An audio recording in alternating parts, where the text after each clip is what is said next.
ഇനി നമ്മളെയെല്ലാം പ്രണയപരവശരാക്കാനായി വേദിയിലേക്ക് നമുക്ക് സ്വാഗതം ചെയ്യാം നിഷാനാഥ്.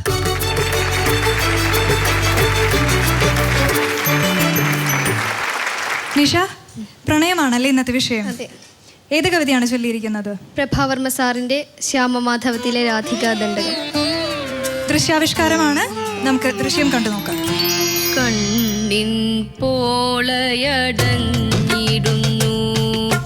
പകലിൻ കണ്ണിനു നേർമുന്നിലായി വിണ്ണിൽ കാർമുകിൽ മൂടിടുന്നു നദിയിൻ അഭിമുഖത്തെത്തിയോ ചെന്തി മങ്ങിയണഞ്ഞു ദൂരചരമാഭിക്കപ്പുറം താഴുമി സന്ധ്യയ്ക്കാമനമെന്തു തേടിയലയുന്നു രാധ തൻ രൂപമോ രാധ തൻ രൂപമോ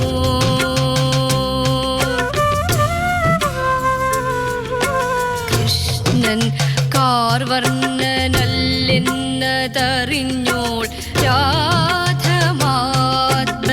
രാധമാത്രമാം തങ്കത്തിങ്കൾ തിടമ്പത്രേ കൃഷ്ണനെന്നെ നിനച്ചവൾ അമ്പിളിക്കല കാളിന്തി നദിയിൽ കാൺകയാലുടൻ തന്നെത്താൻ വിസ്മരിച്ചല്ലി ആഴത്തിൽ തേടി കണ്ണനെ മുഖത്തു നോക്കിയാൽ കണ്ണു തട്ടിടാമെന്ന ചിന്തയാൽ കൃഷ്ണപാദങ്ങളെ മാത്രം കൺകളാലേ മുകർന്നവൾ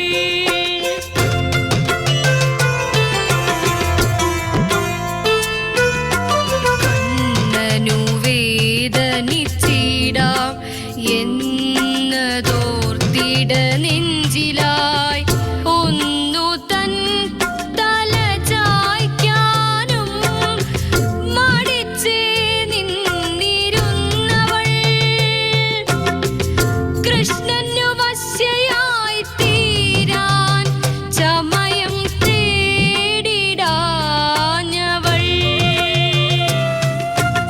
അണിഞ്ഞിടാതൊരുങ്ങിടാതകമേ പൂത്തു നിന്നവൾ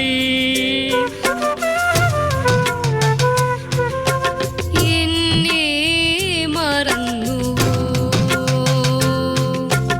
ഏറെ നിശബ്ദമായി എന്നോടു നീ പണ്ടു ചോദിച്ച വാക്കുകൾ ഇന്നിങ്ങു കേൾക്കുന്നതുണ്ടു ഞാൻ എന്നെ മറന്നുവോ എങ്ങനെ നിന്നെ മറക്കാൻ മറന്നുവെന്നാകിലോ എന്നെ മറന്നിരിക്കാം തലേ മാത്ര ഞാൻ ഇല്ല മറന്നീല ഞാൻ എന്നെ നിന്നെയും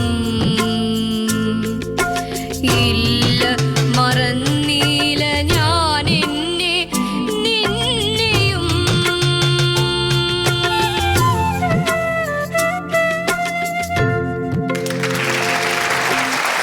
നമുക്ക് അഭിപ്രായങ്ങൾ ചോദിക്കാം, വിധികർത്താക്കളോട് ചോദിക്കാം. ജയകുമാർ സാർ.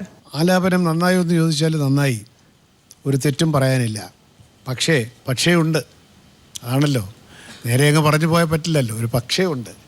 ആ പക്ഷേ എന്തെന്ന് ചോദിച്ചാൽ ആ കാവ്യം ഇതൊരു നീണ്ട കാവ്യമാണ്. ആ കാവ്യത്തിലെ രാധികാ ദണ്ഡകം എന്ന് പറയുന്ന ഈ ഒരു ഭാഗം, രാധയ്ക്ക് കൃഷ്ണൻ ആരായിരുന്നു, രാധയ്ക്ക് കൃഷ്ണനോടുണ്ടായിരുന്ന ബന്ധം എന്തായിരുന്നു അതിനെയൊക്കെ ഒരു താമര തണ്ടിൽ നിന്ന് ആ മൃണാളം എടുക്കുന്നത് പോലെ, താമര നൂലെടുക്കുന്നത് പോലെ അതിലോലമായി എടുക്കേണ്ട ചില സന്ദർഭങ്ങൾ നിഷയ്ക്ക് വേണ്ടത്ര വഴങ്ങിയോ എന്ന് ഞാൻ സംശയിക്കുന്നു.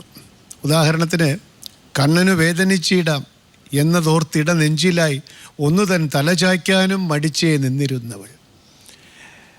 ഞാൻ തലചായ്ച്ചാൽ കണ്ണൻ്റെ നെഞ്ചിന് വേദനിക്കുമോ എന്ന് ഓർത്തിട്ട് തലചായ്ക്കാൻ മടിച്ചു നിന്നവൾ രാധ. അതാണ് രാധയുടെ പ്രേമം. ആ ഒരു അതിലോല ഭാവം, അതിലോലവും എന്നാൽ അത്യുദാരവുമായിട്ടുള്ള ഒരു ഭാവത്തെ ഈ ആലാപനത്തിലൂടെ സംവഹിക്കാൻ നിഷയ്ക്ക് സാധിച്ചില്ല. എന്ന് പറഞ്ഞ് നിഷയ്ക്ക് യാതൊരു തരത്തിലുള്ള അക്ഷരപ്പിശകുകൾ, ഉച്ചാരണ പിഴവുകൾ ഒന്നും തന്നെ വന്നതായി ആദ്യവിടെ ഒരിടത്ത് എന്തോ ഒരു കണ്ടതല്ലാതെ കാര്യമായി ഒന്നും സംഭവിച്ചില്ല. ഇത്തരം കവിതകൾ ഏറ്റെടുക്കുമ്പോൾ ഈ കവിതയുടെ ഉള്ളിലെ ശ്രുതികൾ മനസ്സിലാക്കാൻ നമുക്കൊരു പ്രയാസം വരും. പിന്നെ നന്നായി ചൊല്ലാൻ അറിയാം നിഷാനാഥിന്, അതുകൊണ്ട് ചൊല്ല് കുഴപ്പമൊന്നും ഉണ്ടാക്കിയില്ല. മാമ്പഴത്തിൽ കവിത തിരഞ്ഞെടുക്കുമ്പോൾ ഞങ്ങൾക്ക് നിർദ്ദേശിക്കാനൊന്നുമില്ലെങ്കിലും ചെയ്യേണ്ടുന്ന ഒരു കാര്യം ഇത്രയേ ഉള്ളൂ. ആദ്യം കവിത പൂർണ്ണമായും നമുക്ക് മനസ്സിലാവണം. മനസ്സിലാവുന്ന കവിത എടുത്താൽ മതി.